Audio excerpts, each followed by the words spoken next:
O servo não é maior que o seu senhor, nem o enviado, nem o mensageiro é maior do que aquele que o enviou. Esse é o centro do evangelho proclamado hoje. E essa frase se refere a uma postura muito importante em nossa vida, embora essa postura não seja designada com a palavra com a qual nós estejamos acostumados. Essa frase fala da humildade.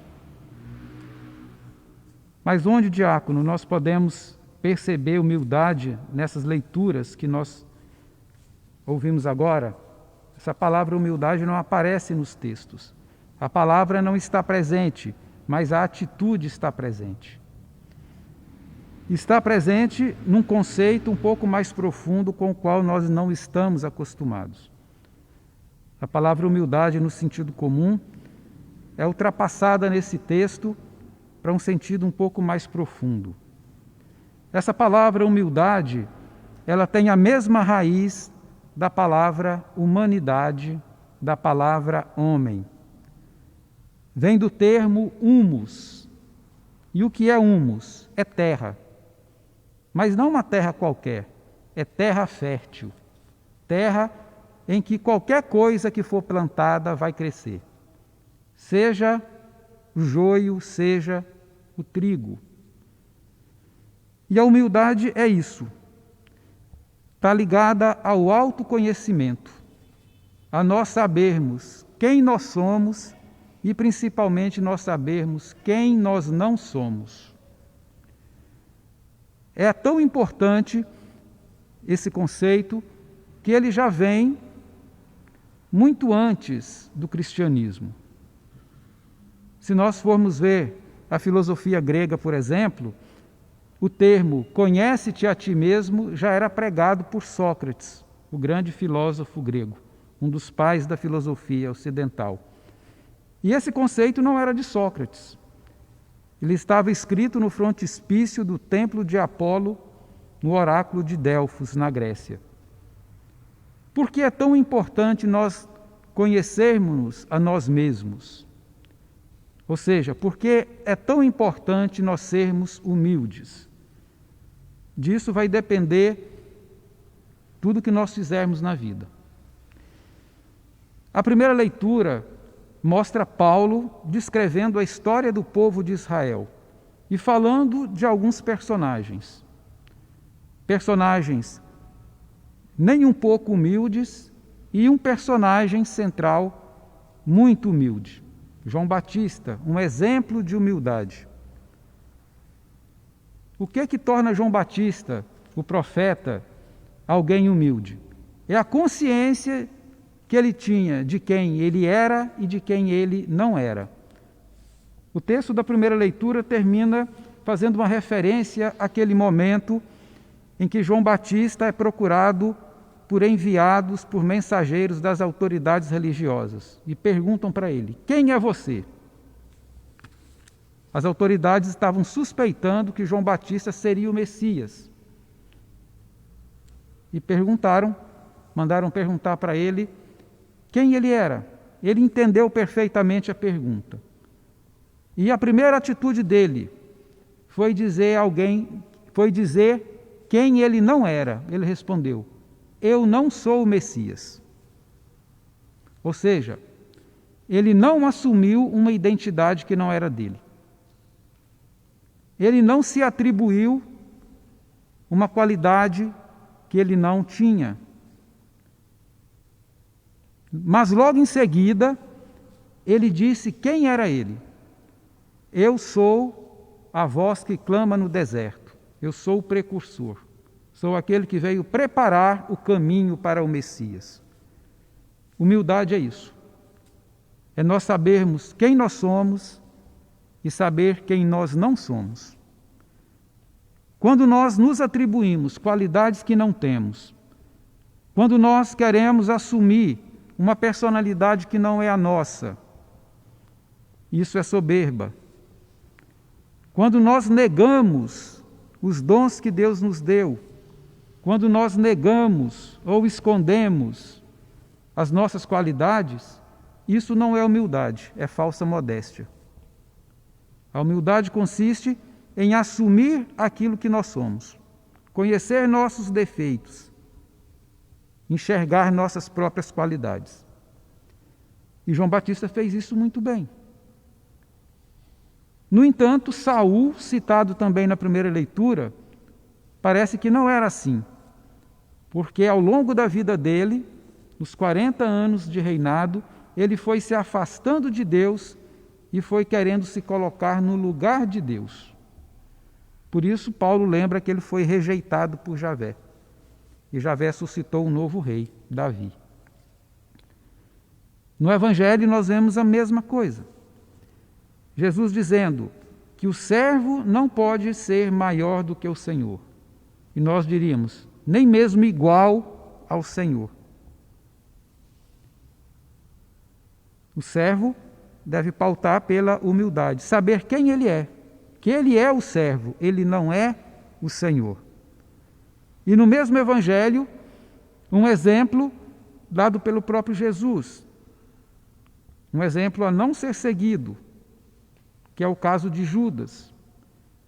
O Evangelho diz, Jesus dizendo que alguém do círculo dele vai, usando a expressão do Evangelho, levantar contra ele o calcanhar. Antes da missa, o Padre Antônio estava lembrando que essa expressão bíblica equivale a dar um coice na pessoa.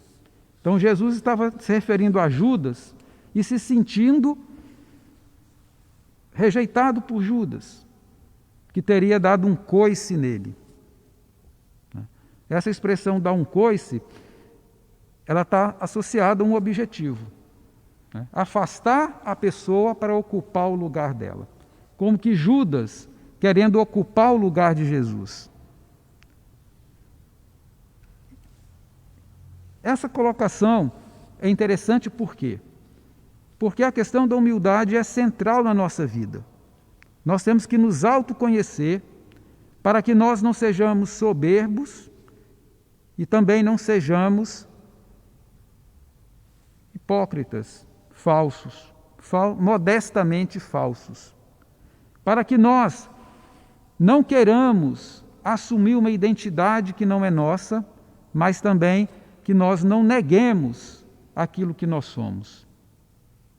Isso é particularmente importante para as lideranças, sobretudo as lideranças religiosas.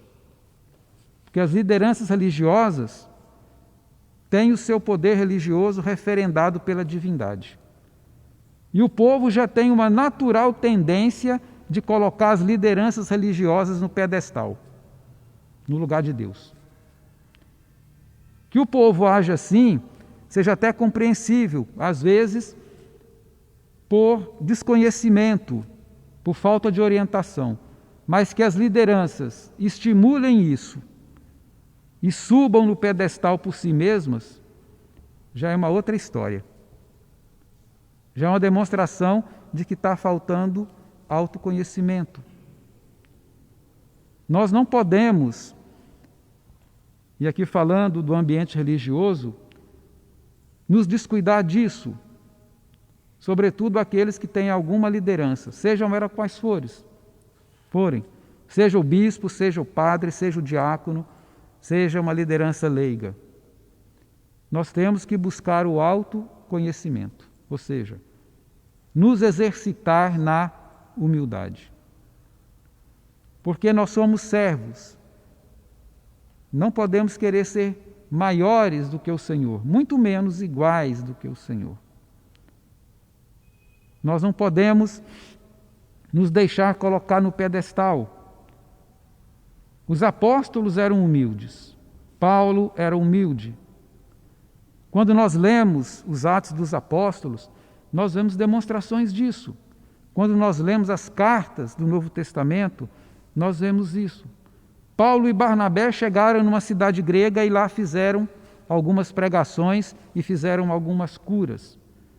Por causa disso, os pagãos achavam que eles eram deuses.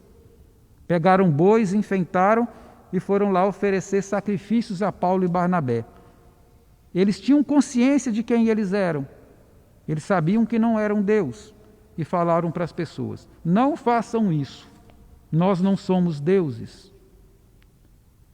A mesma coisa Pedro, quando foi à casa do oficial romano Cornélio, Cornélio, como um romano, achou que Pedro era uma espécie de Deus e se prostrou na frente dele. Pedro se voltou para Cornélio e disse: levanta-te, porque eu sou um homem igual a você. Isso é humildade. Humildade não é a pessoa esconder suas qualidades. Isso é falsa modéstia. Também não é assumir uma qualidade que não tem. Isto é soberba. E todos nós estamos sob esse risco. Todos nós somos tentados a fazer isso. No entanto, nós temos também a oportunidade de superar essa mentalidade, de nos exercitar na humildade, saber que nós somos humus, nós somos terra. Como nós podemos perceber na quarta-feira de cinzas, quando se impõem as cinzas, se pode dizer: tu és pó, e em pó hás de tornar. Nós viemos da terra, voltaremos para a terra. Ou seja, a tomada de consciência de quem nós somos. A humildade faz com que nós percebamos que sem a ajuda de Deus, sem a graça de Deus, nós não podemos fazer nada. Mas também nos ajuda a tomar consciência de que Deus não quer fazer nada sem a nossa ajuda. Tudo que Deus faz por nós, Ele quer fazer conosco, com a nossa participação. Ou seja, Deus quer que nós sejamos humildes. Que a graça de Deus possa atuar em nós à medida em que nós formos nos abrindo a essa presença, que quer fazer com que nós sejamos pessoas humildes, ou seja, com consciência de quem nós somos. Glória ao Pai, ao Filho e ao Espírito Santo.